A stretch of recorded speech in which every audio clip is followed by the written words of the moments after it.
బయటికెళ్తే గుర్తుపడుతున్నారా aunty మిమ్మల్ని? అబ్బా! ఆ! కాలేజీ పిల్లలైతే చచ్చిపోతున్నారు నన్ను చూసి పాపం. నేనేమో సినిమా యాక్టర్‌లా అనుకుంటుంటా. నాన్న ఆంటీ ఒక్క ఫోటో ఆంటీ. వద్దులే అమ్మా చీకటిగుంది. పర్వాలేదంటే నేను తీసేస్తానే ఉంటా ఇంకా. తీసుకోండి మీ ఇష్టం అన్నా. మాకు కూడా ఒక సెల్ఫీ. ఓకే. అలాగే ఎంతోమంది అభిమానులు ఉన్నారు నాకు.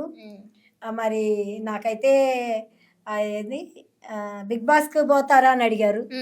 అవునండి, మర్చిపోయాను అడగడం. Bigg Boss hot topic. ఒకవేళ ఛాన్స్ వస్తే వెళ్తారా? వెళ్తాను. ఒక్క రోజైనా వెళ్ళొస్తాను.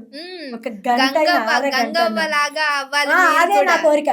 కుమార్ ఆంటీ శ్రీదేవి డ్రామా కంపెనీకి వచ్చింది. ఆమె ఏం చేసింది? ఏమీ చేయలే. అదేదో వంటలు ప్లేట్లు పెట్టి నేనంటే వీడియో చేసిన, ఇన్స్టాగ్రామ్ వీడియో చేసిన. ఆ గంగావు బొంగ నేను పోలేనా అంతే. అడిగారు నన్ను, కానీ వాళ్ళు పిలుస్తారో లేదో నాకు తెలియదు. వాళ్ళు అడిగారు. జబర్దస్త్లో కూడా పిలిస్తే పోతారంటే పోతానన్నా. ఒక్క చిన్న స్కిట్ అయినా చేయగలను. ఒక్క మాట చెప్పలేనా? ఎందుకు చెప్పలేం? బంగారు ఇంత పెద్ద మాటలు, అంత ఉన్న బాధ అన్ని ఎక్స్ప్రెస్ చేస్తారు. ఒక్క మాట చెప్పలేనా? ఒక్క ఛాన్స్ ఇవ్వరా?